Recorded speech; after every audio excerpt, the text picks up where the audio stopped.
Hello traders, कैसे हो आप? आई होप आप सब ठीक हो और डेली मार्केट में कुछ ना कुछ नया सीख रहे हो।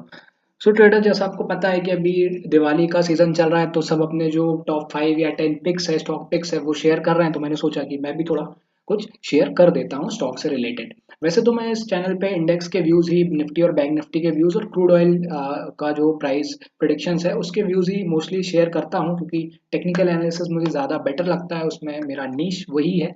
बट हाँ, डेफिनेटली स्टॉक्स में अगर देखें तो उसका चार्ट पैटर्न देख के मैं स्टॉक्स के भी बता सकता हूँ कि कौन सा स्टॉक क्या है। और हाँ, मैंने थोड़ा स्टॉक पिक करने से पहले उसके फाइनेंशियल्स भी चेक किए हैं, तो आप भी जाकर एक बार चेक कर सकते हैं।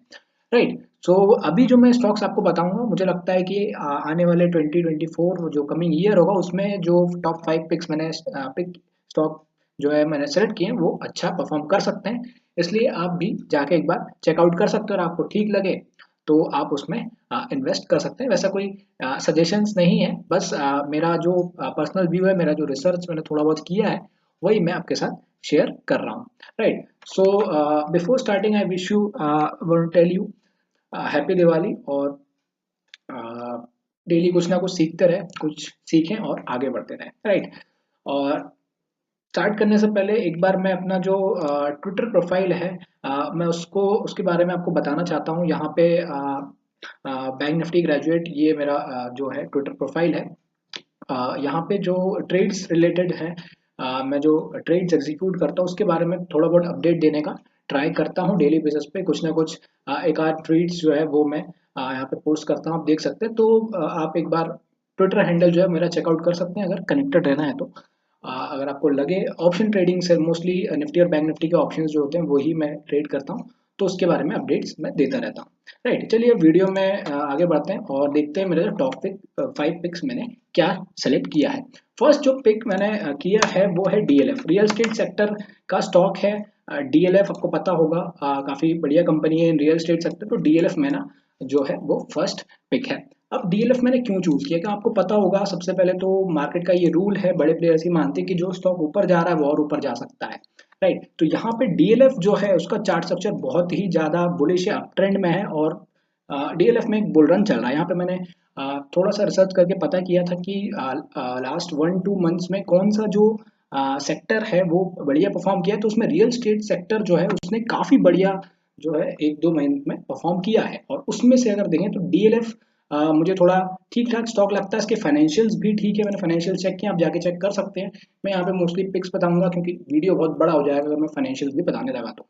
राइट। सो यहाँ पे अगर आप चार्ट पैटर्न देखो तो कंटिन्यूअसली हायर हाइज बनाते हुए डीएलएफ जो ऊपर जा रहा है, यहाँ पे थोड़ा बहुत करेक्शन आता है, उसके बाद वो बॉट अप हो जाता है और अभी ऊपर जा रहा है। यहाँ पे देखें तो लगभग अगर ध्यान से देखें तो मेरे ख्याल से ये इसका 52 वीक हाई के आसपास ही ट्रेड कर रहा है, 600 के आसपास ट्रेड कर रहा है। 500 के आसपास इसका बढ़िया एक जो है सपोर्ट है डीएलएफ का। तो एक बार आप डीएलएफ को चेकआउट कर सकते हैं अगर आप रियल एस्टेट सेक्टर के स्टॉक्स में इंटरेस्टेड हैं, उसमें अगर इन्वेस्ट करना चाहते हैं तो डीएलएफ का जो स्टॉक है वो एक बार चेकआउट कर सकते हैं। मेरा ऐसा व्यू है कि एटलीस्ट जब तक ये 500 के ऊपर सस्टेन कर रहा है, 520 के ऊपर सस्टेन कर रहा है, तब तक ये एक बार जा सकता है 720 के आसपास, 700-720 के आसपास तक जो है जा सकता है डीएलएफ आने वाले जो कमिंग ईयर होगा उसमें। राइट। तो उतना कुछ ज़्यादा डिस्कशन नहीं करेंगे, फाइनेंशियल्स मैं चेक कर चुका हूँ ऑलरेडी, आप भी जाके देख सकते हैं, उतना कुछ है नहीं। बट हाँ, डेफिनेटली एक बार चेकआउट कर ले फाइनेंशियल्स। और मैं यहाँ पे टेक्निकल्स बता दूंगा, जो ट्रेंड है मैं ट्रेंड के साथ चलता हूँ, और मेरे को लगता है कि डीएलएफ का स्टॉक अभी अप ट्रेंड में और अच्छा परफॉर्म कर सकता है। राइट। दूसरा स्टॉक की बात करते हैं। दूसरा जो स्टॉक है वो मैंने लिया है आईआरएफसी। राइट, आईआरएफसी, ये रेलवे सेक्टर का स्टॉक है, इसमें मोनोपोली है इसका। ये रेलवे सेक्टर जैसा आपको पता है नाम से, इंडियन रेलवे फाइनेंस कॉरपोरेशन। तो आईआरएफसी में जो है इस साल अगर आप देखो तो सितंबर मंथ में काफी बढ़िया एक ब्रेकआउट देखने को मिला था। डॉलर डॉलर नहीं, यहाँ पे जो 50 है वहां पे काफी बढ़िया एक ब्रेकआउट देखने को मिला था। और उसके बाद आईआरएफसी ने एक हाई बनाया लगभग 90 के आसपास, अभी कंसोलिडेशन फेज में है।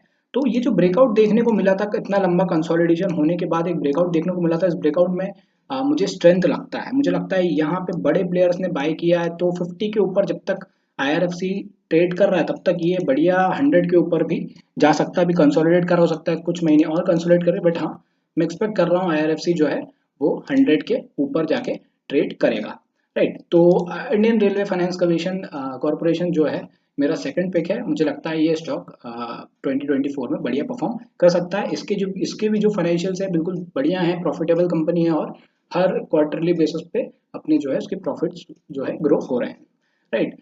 तीसरा पिक देख लेते हैं। तीसरा पिक मैंने लिया है एनबीसीसी, राइट। यहाँ पे एनबीसीसी इंडिया, राइट। ये भी अगर देखें तो सेम रियल स्टेट में न देखें तो है, और यहाँ पे एनबीसीसी जो है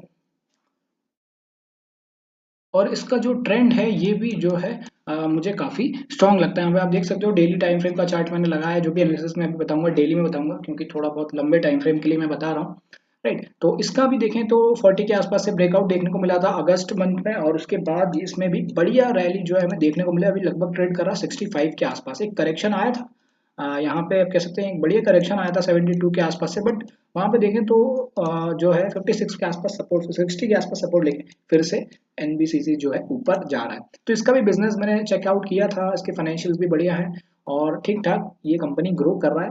तो मेरा व्यू है कि ये भी 80 और इसका जो टारगेट है लगभग 100 तक ये भी जा सकता है इन कमिंग ईयर्स, राइट। तो एनबीसीसी भी आप चेकआउट कर सकते हो। मेरा ऐसा मानना है कि किसी भी स्टॉक में अगर आप इन्वेस्ट करो तो उसका जो क्वार्टरली प्रॉफिट्स है वो ग्रो करने चाहिए, डेट्स कम होना चाहिए, और सबसे पहले तो और प्रॉफिटेबल होना चाहिए, क्योंकि आजकल के जो स्टार्टअप्स वगैरह है उसमें अगर लॉन्ग टर्म इन्वेस्ट कर रहे हो तो प्रॉफिटेबल ही नहीं है तो कोई मतलब नहीं होता है। इसलिए कंपनी का बिजनेस स्ट्रांग होना चाहिए, प्रॉफिटेबल होना चाहिए, और हाँ डेफिनेटली कंपनी जो है एक ऐसा नहीं होना चाहिए कि ग्रो ही नहीं कर पा रही, बहुत ज़्यादा बड़ी है। तो एनबीसीसी वगैरह कंपनीज बड़ी कंपनीज हैं, का बिजनेस भी स्टेबल है, बट हाँ इनके स्टॉक प्राइसेस में भी ग्रोथ हमें देखने को मिल सकता है, क्योंकि सेक्टर जो है बढ़िया परफॉर्म कर रहा है, राइट। चलिए इसका जो फोर्थ जो पिक है वो काफ़ी इंटरेस्टिंग पिक मैंने पिक किया है स्टॉक में, वो है TVS Motors, right. Auto sector का स्टॉक मैंने पिक किया है टीवीएस मोटर्स। यहाँ पे अगर आप टीवीएस मोटर का स्टॉक देखो तो इसमें भी सेम चार्ट पैटर्न सिमिलर है। जितने मैंने स्टॉक्स बताया क्या है चार्ट पैटर्न में सिमिलरिटी, अप ट्रेंड, राइट। यहाँ पे अप ट्रेंड दिख रहा है। ये थोड़ा सा आप कह सकते हो कि महंगा स्टॉक है, सबके लिए उतना अफोर्डेबल शायद ना हो, बट हाँ इसका जो ट्रेंड है काफ़ी स्ट्रॉन्ग है। कंसोलिडेशन करने के बाद ये ऊपर जा रहा है 1631 के आसपास जो है ट्रेड अभी कर रहा है। यहाँ पे ऑटो सेक्टर में देखें तो टीवीएस के जो भी व्हीकल्स हैं उसमें भी बढ़िया हमें ग्रोथ देखने को मिल रहा है, उसका स्टॉक प्राइस भी ठीक ठाक ग्रो हो रहा है। तो मुझे लगता है कि आने वाले कमिंग मंथ्स में 1800 to 2000 का जो है प्राइस टीवीएस मोटर दिखा सकता है। उसके बाद हो सकता है स्प्लिट वगैरह हो, वो अलग बात है, बट हाँ स्टॉक में मोमेंटम है, फाइनेंशियल भी बढ़िया है, तो इसमें आप चेकआउट कर सकते हो अगर आप ऑटो सेक्टर में इन्वेस्ट करने का सोच रहे हो तो, राइट। नेक्स्ट जो है लास्ट वो मैंने चूज किया है आरईसी, राइट। आरईसी मैंने चूज किया, तो आरईसी में भी एक सेकंड, यहाँ पे इसका भी चार्ट पैटर्न आप देखो तो सिमिलर चार्ट पैटर्न है जो मैंने प्रीवियस स्टॉक से शेयर किया। अप ट्रेंड में है, काफी स्ट्रॉन्ग अप ट्रेंड है। ये जो पिंक लाइन है ये है 20 डे ईयर में, यहाँ पे सपोर्ट लेके आरईसी जो है कंटिन्यूअसली ऊपर जा रहा है। 200 के आसपास से ब्रेकआउट आया था 160 के आसपास से, उसके बाद कंटिन्यूअसली जो है आरईसी ऊपर जाता हुआ हमें नजर आ रहा है। इसके अर्निंग्स भी ठीक ठाक आए थे, उतना मैंने चेकआउट नहीं किया था, बट हाँ डेफिनेटली इसका स्टॉक प्राइस में मोमेंटम है, तो इस मोमेंटम को आप प्ले आउट कर सकते हो। जब तक 200 डे की ईएमए के ऊपर है तब तक आरईसी जो है एक बाय है। आने वाले कमिंग ईयर्स में आरईसी जो है वो भी एक बढ़िया परफॉर्मर हो सकता है, क्योंकि इसका ट्रेंड अप है और इसके प्रॉफिट्स भी ठीक ठाक ग्रो हो रहे हैं, राइट। तो अब अगर आपने अभी तक वीडियो देखा है तो डेफिनेटली एक बोनस स्टॉक तो बनता है, राइट। टॉप 5 स्टॉक्स जो है वो मैं शेयर कर चुका हूँ। फर्स्ट है, एक बार रिपीट करता हूँ, डीएलएफ, सेकंड है आईआरएफसी, थर्ड है एनबीसीसी, और अपना जो फोर्थ है टीवीएस मोटर्स, और फिफ्थ है आरईसी, राइट। जो सिक्स स्टॉक है वो मैंने चूज किया है एक बैंकिंग सेक्टर का स्टॉक, पब्लिक सेक्टर बैंक है BOB, right, bank of Baroda.